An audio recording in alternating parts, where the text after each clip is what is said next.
que vocês estão com tanto medo, homens de pequena fé? Muito bom dia! Sejam bem-vindos ao nosso devocional evolutivo. Hoje é segunda-feira, mais uma oportunidade, uma semana de oportunidades de continuarmos com aquilo que nos faz bem e transformarmos aquilo que não nos faz bem em coisas melhores para nós. A palavra de hoje está em Mateus 8:26 e diz assim: Ele perguntou: por que vocês estão com tanto medo, homens de pequena fé? Então ele se levantou, repreendeu os ventos e o mar, e tudo ficou calmo. Esse texto de Mateus fala sobre a passagem de Jesus, onde ele e os seus discípulos estavam indo para a margem leste do Mar da Galileia para levar o Evangelho. E durante essa travessia, Jesus foi dormir, descansar. Começou a acontecer uma tempestade e os discípulos, mesmo sabendo que estavam com Jesus, tiveram medo e o acordaram. Então, Jesus fez essa pergunta: por que vocês estão com tanto medo, homens de pequena fé?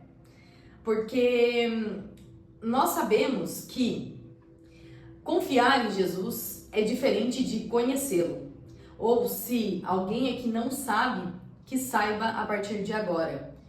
Não basta andar junto, não basta apenas conhecer, saber quem é. Você precisa ter intimidade, você precisa depositar a sua confiança, você precisa reconhecê-lo nos detalhes, porque são esses detalhes onde você reconhece a Jesus, reconhece a mão de Deus na sua vida, que te permitem viver todos os outros milagres.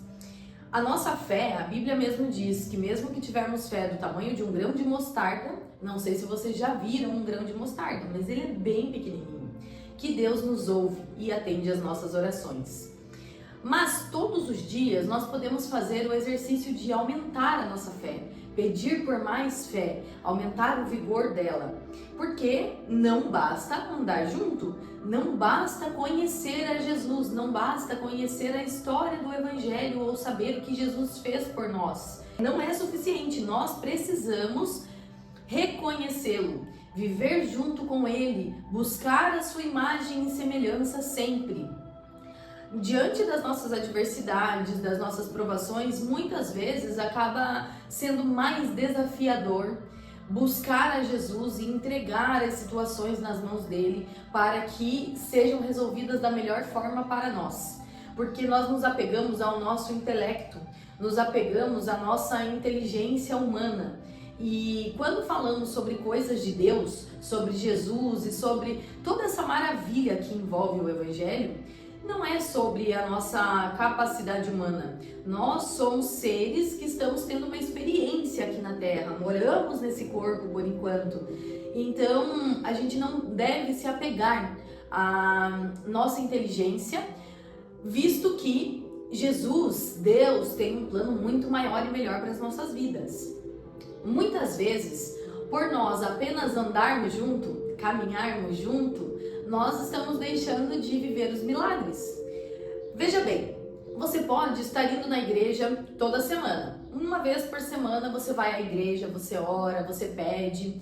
Mas, durante todos os dias, no seu dia a dia, como é o seu relacionamento com Deus? Qual é o seu primeiro pensamento quando acorda e o seu último pensamento quando vai se deitar? É sobre isso. Quais são as suas atitudes do dia a dia que te aproximam da imagem de Jesus e quais são as atitudes que te afastam? Eu sei que você sabe, todos nós sabemos. Mesmo que nós não nos vejamos muitas vezes como as piores pessoas do mundo, porque na nossa verdade nós estamos certos, sim, nós sabemos reconhecer quando uma atitude é semelhante e nos leva mais próximos de Jesus ou nos afasta disso. Então, muitas vezes, por nós conhecermos quem é Jesus, por nós ouvirmos sobre ele na igreja ou falarmos sobre ele para alguém, não é suficiente para que nós possamos viver todos os milagres que Deus tem para nós, para que nós possamos nos atentar a esses detalhes. Nós somos humanos, mas nós temos amor, nós temos espírito, nós temos uma alma dentro de nós. E é isso que importa. É essa alma, esse espírito que nos dá o fôlego necessário para que nós consigamos viver os nossos dias de uma forma mais leve, de uma forma amorosa, que nós possamos saber dar e receber experiências, trocas, conselhos. Muitas vezes nós deixamos de ver o milagre por não entender quem Jesus é. Durante a tempestade, não basta apenas estarmos juntos com Jesus, não basta estarmos no mesmo barco, caminharmos junto com Ele, mas nós precisamos confiar nele, conhecer e reconhecer quem Ele é e o seu poder. Veja, os discípulos estavam no mesmo barco que Jesus, o próprio Deus, e ainda assim houve tempestade. E os discípulos sentiram medo porque não confiaram o suficiente nele. Pois se Jesus estava repousando, se Jesus estava dentro do barco e estava calmo, sereno, tranquilo, repousando, dormindo, descansando, por que nós vamos nos preocupar? Se Jesus está conosco e nós confiamos nele, nós temos a plena certeza de que nada de mal acontecerá conosco, de que as tempestades irão cessar, que o vento, que a chuva, que as turbulências da nossa vida irão passar, porque Deus tem esse poder. Deus é quem cessa o vento, quem cessa a tempestade. Então, vamos nos atentar a isso. Não basta estarmos no mesmo barco que Jesus. Se todas as vezes que nós vermos uma tempestade, uma onda grande ou uma turbulência, nós vamos correr para acordá-lo, para pedir para ele porque estamos com medo. Não basta. Nós precisamos confiar em quem Deus é, entender quem é Deus e confiar nele a partir daí. Nós precisamos disso, assim como precisamos de pessoas. Para você ser um médico, não basta você andar com um médico.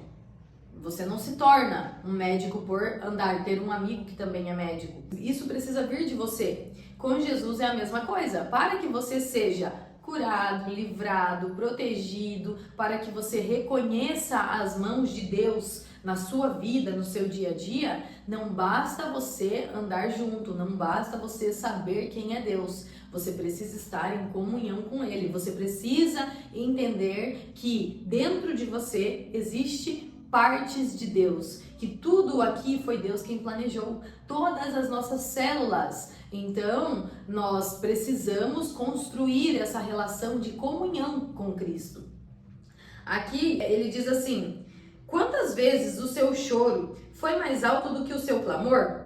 Isso é uma verdade e uma frase que muitas vezes até nos constrange, porque realmente nos momentos desafiadores da nossa vida, nas adversidades, nós tendemos a ter muito mais choro do que clamor.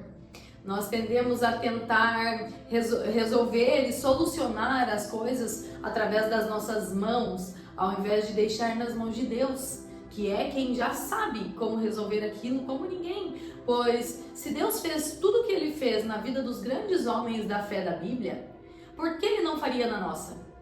Esse questionamento vai do que nós aceitamos para nós. Deus tem o melhor para cada um de nós. Onde nós estamos hoje pode não ser o lugar onde nós queremos estar no futuro, mas já é diferente do lugar onde nós estivemos. Onde nós estamos hoje talvez seja um pedido atendido de algum tempo atrás e você nem se lembre.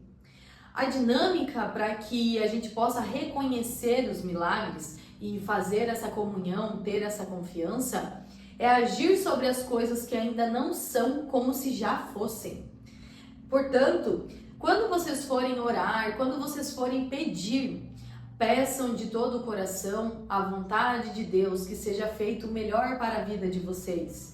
E aquelas coisas que Deus plantou no coração de vocês, porque nós sabemos quando foi Deus quem plantou, são planos e sonhos leves. Nós conseguimos confiar em Deus e nos visualizar, nós conseguimos ter a nossa imagem naqueles lugares, quando os planos vêm de Deus para nós. E como Deus, Ele planta coisas em nossos corações para que a nossa vontade cresça, para que o nosso amor cresça, para que a nossa esperança apareça, quando nós agimos como se já fosse, é você dobrar o seu joelho e agradecer por aquilo que você tanto tem pedido. Agradeça como se já fosse realidade na sua vida. Agradeça com sinceridade do seu coração, já se visualizando naquele momento, naquele cenário, já visualizando o seu sonho sendo construído, o seu sonho sendo solidificado. Esse é um exercício incrível, maravilhoso, onde através disso você também tem confirmação, porque se algo está fora do que Deus planejou para nós, Deus mesmo vai tratar de mudar em nossos corações, de mudar um pouquinho a visão, talvez levá-la um pouco mais longe, talvez aumentá-la, expandi-la. Talvez Deus vai olhar e vai falar: poxa, filho, está pedindo isso, você mal sabe os planos que eu tenho para ti. Então que nós sejamos corajosos o suficiente para fazer isso. A etimologia da palavra coragem é agir com o coração, ação através do coração. Portanto, se nós tivermos coragem de entregar os nossos corações, isso se dará de uma forma tremenda, será lindo e Deus só trará confirmações, realmente. Caminhar com Jesus não é uma garantia de mar tranquilo, nunca foi. Existe até uma frase que é muito falada, vocês devem conhecer, que Deus não prometeu que seria fácil, e sim que valeria a pena. E é verdade, caminhar com Jesus não garante um mar tranquilo, mas garante a vitória, garante a superação, garante que você sairá melhor, uma pessoa melhor do que você entrou nesse mar. Tenha certeza.